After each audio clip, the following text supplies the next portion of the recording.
Hello, Tar Heel Nation. Welcome back to UNC Hoops Talk podcast. Not on some circumstances that we want, obviously. Crazy weekend. In the description of the podcast, I put what a week for Tar Heel basketball.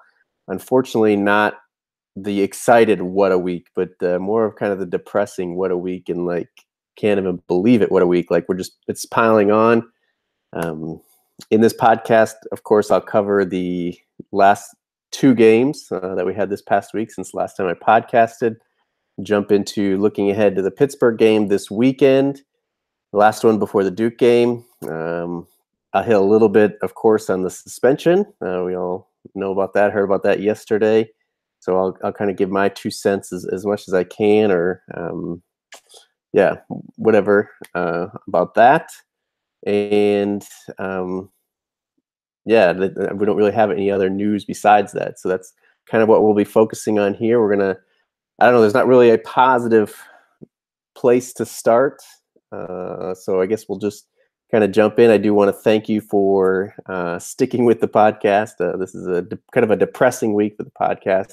Try to keep my energy up. I'm going to try to stay as positive as I can, but it's become harder this past week with all that's gone on. So yeah, we're going to jump in. I thank you for listening, for watching, for sharing, and for just uniting Tar Heel Nation. I guess now is the time we need it more than any, is unite Tar Heel Nation. And let's talk about Tar Heel basketball and things related. And like I said, I'll try to stay positive here, but you guys keep me to that. So jumping into the games, we were coming off a Virginia Tech loss already. We had talked about that in the last podcast. Wasn't a good showing from the Tar Heels back down in Blacksburg. We followed that up with the North Carolina State game at home. That was a noon tip in Chapel Hill on CBS. So everybody could watch that game. And it was an exciting game. It was, of course, not the outcome we wanted. We lost 95-91 in overtime. We almost pulled it off. And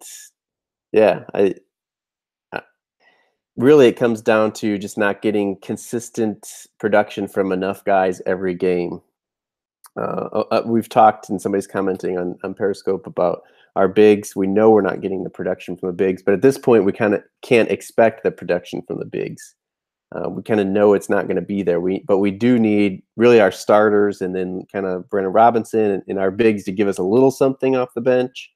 We need Joel, Theo, Luke, Cameron, Kenny to be consistent, or at least somewhat consistent. That's what we're not getting. Against NC State, we get Luke with 31 points, 12 rebounds. We get Theo Pinson with career high 22 points, career high 15 points. This was the Theo we expected when he came in as a freshman, and injury slowed him down and whatever, but this is kind of what we expected from him, is this kind of production. He was 10 for 16 shooting the ball. He was, making the right passes. He only had 1 assist, but he is getting the ball flowing. And then also he was getting to the hole at will. He was driving on anybody. He was kind of doing what he wanted on the offensive end. And it comes down to, again, minutes. Joel played 41 minutes. Of course, that's with an extra 5 there of overtime. So he would have been at 36 minutes in regulation. Luke with 37, Theo with 36, Kenny with 34, Cam with 33. And then off the bench, again, with overtime, we have Garrison Brooks with 15 minutes, Andrew Platek with 11 minutes, B-Rob with 9 minutes, and then it's 5 and 4 for Sterling and Jalek. So, just too many minutes. Although we need, again, I'm not even bagging on Roy or anything like that. It's, we need to play our starters those kind of minutes, or at least close to those minutes, because what else are we going to do? But at the same time, we just can't play them that many minutes and expect kind of consistent shooting, consistent, production from those guys. But in this game, like I said, Luke with 31 points, Theo with 22 points, and then it was Cam Johnson 12 points, shooting 5 for 9, which isn't bad, but 0 for 4 from the 3-point line. Joel Berry, I don't know what his all-time low is. I'm guessing as a freshman when he wasn't playing as much, along with Marcus Page there, that he probably had some points where he didn't score because he didn't play that many minutes, or 2-4 points. But since he's been playing big time minutes for us, this has got to be like his lowest output. I don't know, unless again, there's probably exceptions in there where it's like he got hurt early in a game or something like that. But when he played a full game, 41 minutes, he had 6 points. He had 4 assists, 3 turnovers. So he does have 3 blocks. It's kind of surprising, but 3 rebounds. But he shot 3 for 12 from the field, 0 for 3 from 3-point line. And then Kenny Williams as well, 2 for 4 shooting, gave us 4 points, 4 rebounds, 4 assists. That's 34 minutes. We can't get that out of 34 minutes. Obviously, and again, I'm not even bagging on Kenny. He gives us so much defensively. He does other things, but we need more from Kenny. We need him to knock down shots. We need Cam to knock down a 3 or 2 in each game. And Cam gave us 6 assists. It's, again, I'm not really even bagging these guys so much as we just need the production that we know they can produce. So, against State, we go in the half up 3. Like I said, kind of an exciting game to watch, but when what we know we have and like what our record has been against State, just not kind of what we wanted to watch. If you were an outside team, like, oh, it's a rivalry game, whatever, exciting, but yeah, not the. And it comes down to, like I was saying, for Kenny and Cam and even Joel hitting threes, we were 4 for 19 shooting from the 3-point line, which comes down to 21%. We were 1 for 11 in the first half, which is 9%, and then 1 for 4 in the second half, and then 2 for 4 in the overtime. Overtime actually helped our percentage there. So we ended up 4 for 19, 21% from the free throw line. We shot 53 from the field, so that's actually pretty darn good. Free throws were horrible again, 11 for 20. We missed some big time free throws, a lot of front ends of the 1-on-1, or Luke went several. Luke was 4 for 8 from the free throw line, and I think by all those he missed the first one, made the second one. Kind of inexcusable. I know his percentage down there. I commented one time about how good of a free throw shooter Luke is, and they said no, his percentage is really bad, which it is. It looks like, but he's a good enough shooter. It's not acceptable. We can't have that. Whereas NC State shot 15 for 30 from the 3-point line. So there's the discrepancy. They get 45 points from the free throw line, and we get 12. A little bit of a difference there. So really, to say we shot 55% from the free throw line, we shot 21% from the 3-point line, and we gave up 15 threes to them, for us to only lose 4 in overtime is actually quite a feat. But that's not what we're expecting from this team. It's not what we expect against State. And yeah, I don't know. It's disheartening for sure. Again, that we get such good production from Luke and Theo, and then we kind of waste it because we don't get enough from the other guys. And again, they're playing those minutes. They're tired. I know Joel is. Several times in the State game, Joel got knocked down, and he was really slow getting up. He was just tired, and he didn't have his legs for a shot, I think. Just fatigued from playing so many minutes. But what else are we going to do? Is kind of what I'm saying there. So, turnover wise, we had 14 to their 9, which doesn't sound bad. But then you look at points off turnovers. We had 9 points off turnovers. They had 22. Offensive rebounds, we had 15. They had 13. So you say, oh, we won that battle. But again, second chance points off offensive rebounds is 18 to 22 in their favor. So even though we had more offensive rebounds, they got more points off those offensive rebounds. And there was several key ones where we just couldn't get that defensive rebound. They got it. They made a big bucket. Fast break points, we won 8-2. Bench points, we lost 29-16. Of course, we're not playing guys off the bench. We're not going to get those points. We actually got decent production, 8 points from Garrison Brooks, only 1 rebound, though, in his 15 minutes. And then 5 points from Playtech. He knocked down a 3. And, it's pretty much, we got 2 from Jalek and 1 from Sterling. But, decent game from Garrison. And as we look into this next game against Clemson, some good minutes from the big guys. So I guess, I'm ragging on we can't expect that production from the big guys. I guess when I say that, I mean we can't expect the points that we're used to in the post. They can give us production, I'd say, especially defensively, and rebounding has to be where they give us the production. So they did give us good minutes in the second half of the Clemson game. We'll talk about that, and we're going to need it. But again, if we can't expect our starters to be consistent, I don't know how much we're going to expect those big guys. But it did hurt us against State. We actually out-rebounded them 48-34, but just some key ones that we gave up, and we just couldn't guard their post. But it wasn't like just their posts were killing us. It was what's the guy's name? I was thinking Freeman. I was thinking Allen, but Allen was 7 for 7. Or Freeman, sorry. Freeman was 7 for 7 from the 3-point line. Ended up with 29 points, career high. Of course, he came in shooting like 29% from the 3-point line. But then they also had Markel Johnson with 20. They had Torin Dorn with 20. Their big guy Yurtseven had 16. Beverly 10 points. It wasn't one guy for them. Obviously, he was the key guy, that Freeman hitting all threes. But I mean, their big guy was hurting us, and everybody was knocking down threes for them. So, I don't know what else to say. It came down to really the 3-point line, how much we were missing, how much they were making, the free throw line, how poor we shot from there, and how many key ones we missed. Our guys being fatigued. I think it even showed in the Clemson game, as we can transition into it.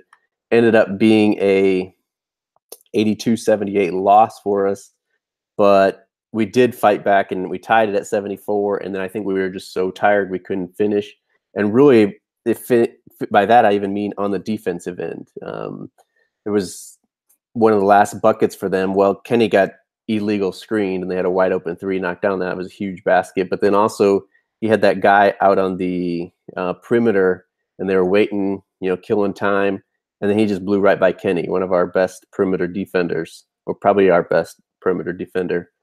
He just went right by him, got into the lane. I think it's, he's the tired legs. Kenny normally wouldn't let a guy that easily. Even if you get past Kenny Williams, it's not going to be that easy. So for him to let a guy just go around him, I think it's just fatigue. I think Joel, too, playing so hard on the defensive end, having to do so much on the offensive end. It's a lot of times just not there at the end of the games, especially in a close game like that. So, 82-78 loss against Clemson. Kind of the same story. We get 2 guys that are really productive. Cam Johnson had his career high, 32 points, shot 10 for 18, 6 for 10 from the 3-point line, 6 for 6 from the free throw line. Joel Berry, 27 points, 10 for 16 shooting, 3 for 7 from the 3-point line, 4 for 4 from the free throw line. Also gave us 4 assists. Obviously, the story in this one is Jalek is not even available to back up Joel. We got like a minute and a half out of Andrew Platek at the point. But then, of course, with Jalek out, we think Theo Penson will play some point guard. And 2 minutes into the game, he goes down with a shoulder injury. Kind of got shoved under the basket, landed on his tailbone. I guess Roy said they thought it was going to be his hip, but then ended up being a shoulder sprain. Doesn't think it'll be anything long term, but we'll kind of see. I've not seen anything announced about that, but it takes our best playmaker, our backup point guard at that point, out of the game, and kind of throws a wrench into that. But we get great production out of 2 guys, and then Luke May doesn't show up in this one. He's 2 for 8 shooting, 0 for 2 from the 3-point line, gave us 4 points. Again, I don't know what his low is. I don't know what he had like against Michigan State. May have been something like that, but this has got to be one of his lowest outputs for sure this year. Gave us 9 rebounds, but again, that's 34 minutes where we're getting 4 points, 9 rebounds. Gave us 3 blocks and a couple steals, but 2 assists, 2 turnovers. And just not enough. And then Kenny Williams as well, shot 2 for 6. He was 1 for 3 from the 3-point line and 1 for 1 from the free throw line. Gave us 6 points in 29 minutes, but those 6 points came in 30-second span. He hit a 3. He made an and 1, and that was it. That's what we got from him all game. So not gonna cut it there.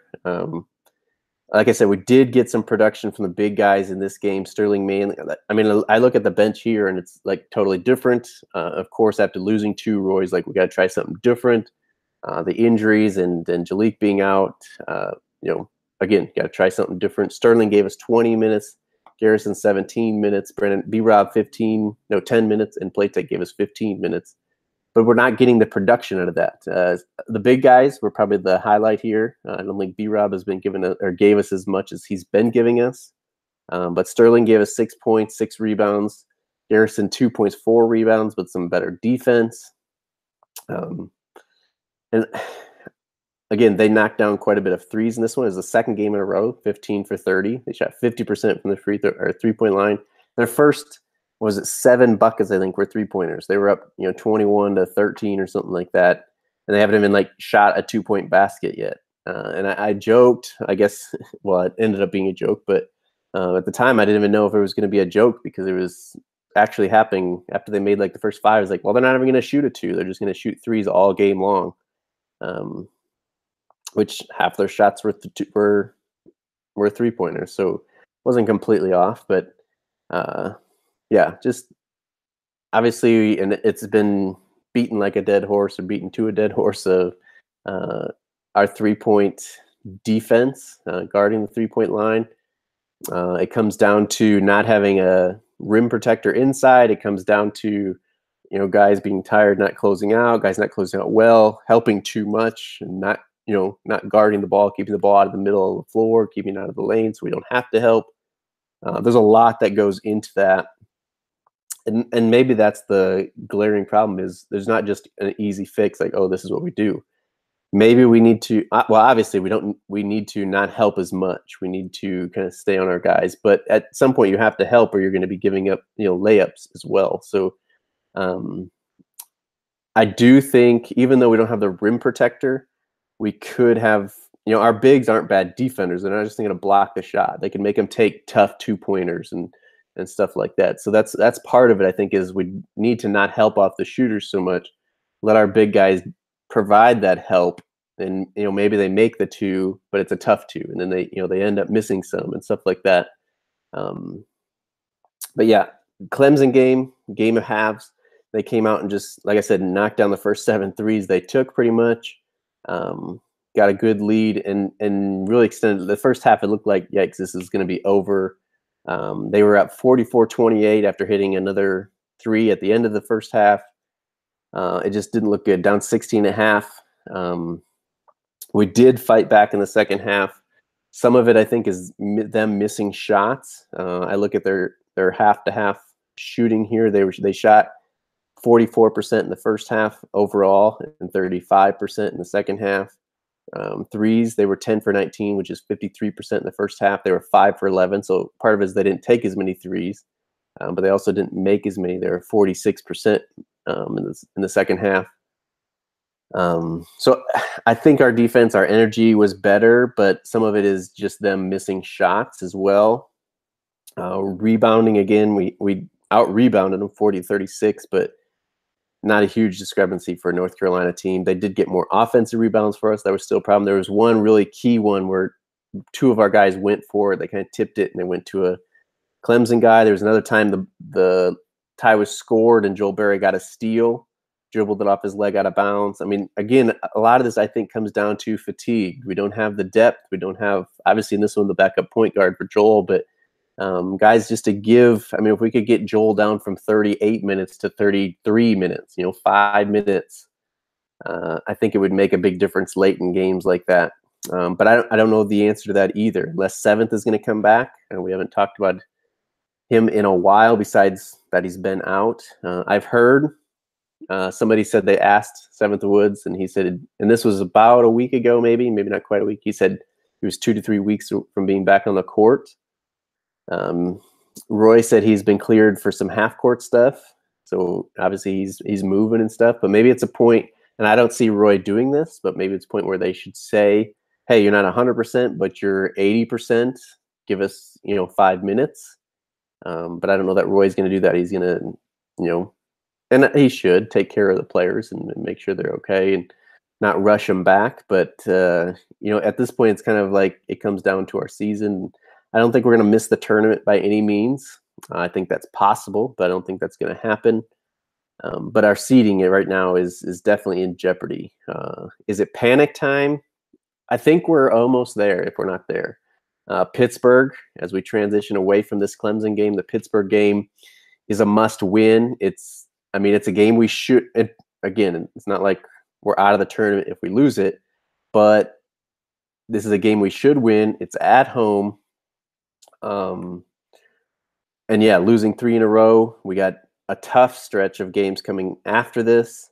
So really it is a must win in that sense because it's a game we should win. So Pittsburgh, we play Saturday. That's February 3rd at 8 p.m. Eastern tip. It says ACC Network. So hopefully you live close enough you get that. Otherwise, ESPN3 probably. It's in Chapel Hill. So yeah, Pittsburgh has not won an ACC game, I believe, yet this season. So obviously there's the whole Cam Johnson thing there, if they're coming for him or if he's going to be fired up to be playing against them. That whole thing, hopefully we keep kind of emotions in check and we just go out there and business-like get a win. I'll preview this game before we get to it, but then we have Duke the next Thursday. So we do have from Saturday to Thursday to get ready for Duke. But that's good. I mean, you can have all season to get ready, and they're talented. The way we're playing, who knows? The way we guard the 3, and then they're big guys, where we don't have the big guys. Yeah, that'll be interesting. But I'll preview that one next week when I podcast. And then we only have 2 days. We play on Saturday at North Carolina State. Obviously, they just beat us. Now we're going to their place, and we only have 2 days there. And again, this is where the depth comes into, and not having the subs for Joel and Kenny and that kind of stuff. We play Thursday, Saturday, Monday. So we only have Friday off in between that. And we only have Sunday off before Notre Dame comes to Chapel Hill. That is a very scary stretch right there. North Carolina State should not be that tough. Notre Dame without Bonzi Colson should be a win for us. But when you're playing Thursday, Saturday, Monday, that's scary. That is, I don't know. I'll think about that one next week, I guess, is what I'm getting at here. We don't need to talk about that one. But yeah, even then, I think I heard somebody say we need 4 wins to kind of guarantee us being or make sure that we're in the tournament. Pittsburgh should be one of those. If we could get 1 of either State or Notre Dame, that would be good. That's 2. We play at Louisville. I don't know. Syracuse, hopefully we can win. Then we got Miami at home. Kind of becomes a must win. So yeah, interesting stretch here for the Tar Heels as we come down the stretch. We are just over halfway. Right before Clemson game was halfway mark of our ACC schedule. Yeah, we're coming into the home stretch here now.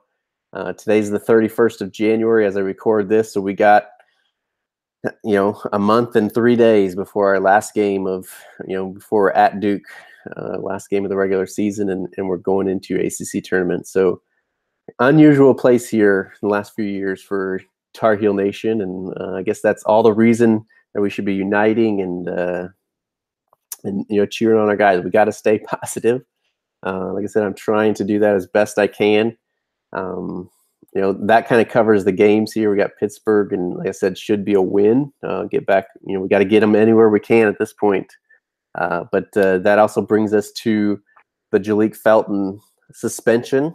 If you've been living under a rock, maybe you didn't hear it yesterday, but Jalek was suspended not by the basketball team, not by Roy Williams, but by the university. So he is not able to participate in any activities. I'm pretty sure that means he can't be practicing and stuff. But I believe it also means he can't be going to class. And again, it was the school that suspended him. So obviously think of grades, but it's not really it's not the semester break or anything like that. If it was just bad grades, it would be kind of a suspension or probation kind of thing, I think. Or not a suspension, just probation, kind of, hey, get those grades up. I've heard it could have been, cheating, turning in plagiarism, something plagiarized, a paper, or, cheating on a test or something. But then he did also get a lawyer, the same lawyer that represented the football player that was accused of rape at North Carolina, and he was eventually cleared of that, I guess.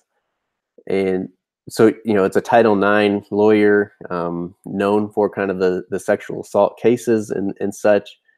She did put out a statement that this is not a punishment. There's nothing been determined about Jalek Felton. It's just a kind of precautionary thing while the university gets facts together, that he's, just to kind of cover themselves, which in this day and age, I think you have to, so you can't blame him there, but not good timing. but I mean, at the same time, I say not good timing is like, oh, and we can say like innocent before until proven guilty and all this stuff. But I mean, with all the Michigan State stuff going on, and that's what I mean by bad timing is all the stuff going on. But at the same time, you think of if he, again, I have no idea what it is, if it's sexual assault or whatever. I've heard rumors that it was he put up on an Instagram story. It was some girl, and he put her phone number up there and said she's ready or whatever. I don't know. I don't want to speculate even. But you have to think about the other side of it. If somebody was miswronged, you don't want him to, they're privileged enough being a basketball player at North Carolina. And we just went through the whole academic scandal. It's not like we need to take something lightly and then have issues with this stuff. Again, with all the other stuff going on as well. And if there is a victim out there, they deserve for him to not be playing and not, get special treatment and stuff like that as well. So obviously touchy subject. Hopefully he didn't do anything wrong. And hopefully, they gather information and then he's reinstated and hopefully he can be playing. But that's the thing we never talked about is that he hasn't been playing well while he's there. So obviously for his development for next year and stuff, we want him to be practicing and playing and stuff. But with him being out, it's not even like we're missing a start or anything. It's we're missing 5 minutes for Joel Berry to get rest and stuff. So there's bigger issues than just Joel Berry, or Jalek Felton, being suspended there. He's got to take care of stuff there and make sure he's not making any dumb choices. And we have to make sure, do the due diligence of making sure there's not somebody really out there that was victimized and whatever. So like I said, I don't have any inside information. I've heard the rumors around there. But yeah, rumors are rumors. So can't put too much bank into those kind of things. So it does put us in a tough spot with, and I say bad timing again, trying to be as sensitive as I can to the whole issue, but Seventh Woods being out injured, and then Jalek's suspension, and then Theo Pinson going down with injury. Hopefully he's back for Pittsburgh on Saturday. He's got a few days to kind of rehab and recuperate and all that stuff, but hopefully he's back for Pittsburgh. And yeah, we got to find some kind of way to alleviate a little bit of the playing time and pressure and stress that I know they're young. That's one thing people always say, well, they're young, they can bounce back and stuff. I hear you. That's true. But at the same time, you got to give your body rest. You got to treat your body well. Like Joel's getting beat up going to the basket, and it's a lot of minutes to be putting on these guys' legs. It's not like we're sitting in a zone like Duke where you can kind of rest on defense a little bit. So I think I've covered everything. Before we close out the podcast, we'll look, and if anybody on the Periscope is watching, can leave questions here. We got Grant Bowden again back on YouTube watching live and commenting. So I appreciate that, Grant. It's always great to have those questions and comments there. But Grant says, I don't want to beat a dead horse, but at this point, our perimeter defense is a laughingstock throughout the country. It doesn't reflect well on Roy. Very true. Our perimeter defense is not good. I don't know what else Roy can do, though. I don't know that he can't just, I don't know if there's just a scheme. I guess you can back off a little bit on how much pressure you're putting on them to kind of save legs a little bit and not, when you push guys out further on the perimeter, it takes them out of their offense, but it also spreads out the floor. There's more driving space. And like I said before, it doesn't come down to just, it does, perimeter defense is part of it. We got to keep guys in front of us, but also knowing that if you get beat, there's help there to block the shot or to change the shot, or like that we have a chance that's not just a layup. Is part of it as well. It puts a lot more pressure on your perimeter defense.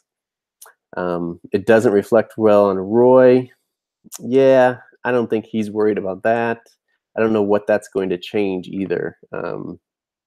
I kind of said this again, trying to be sensitive to the situation with Jalek, but to have a 5-star that's barely playing and barely getting, producing anything, and then is suspended, it's like, why am I going to go there?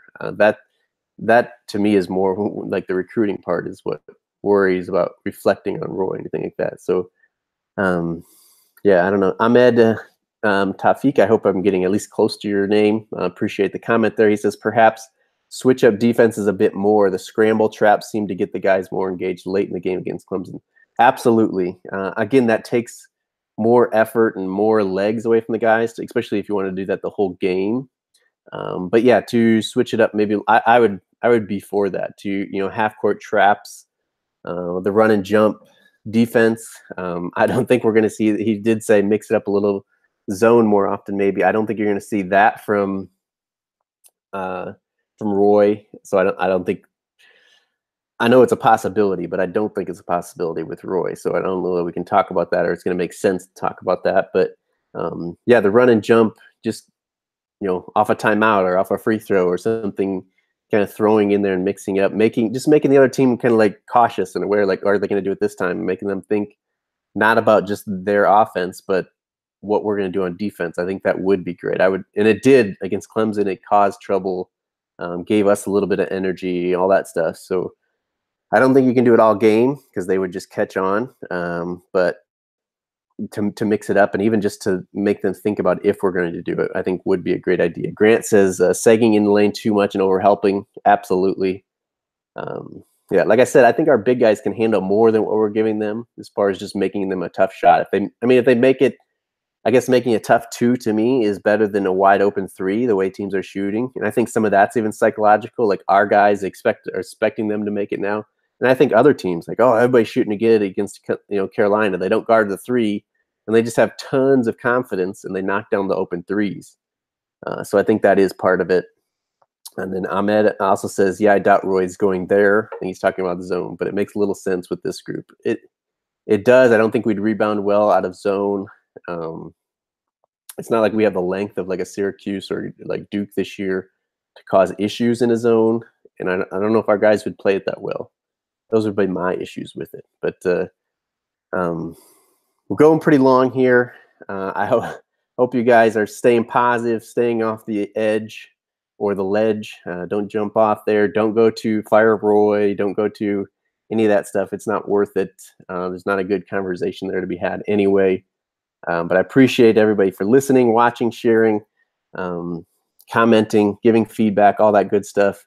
If you've not contacted or gotten in contact with me in social media or anything like that, all the links will be in the description for that. Pretty much just all at Altar Hill Dan most places, or email me your feedback at unchoopstalk@gmail.com.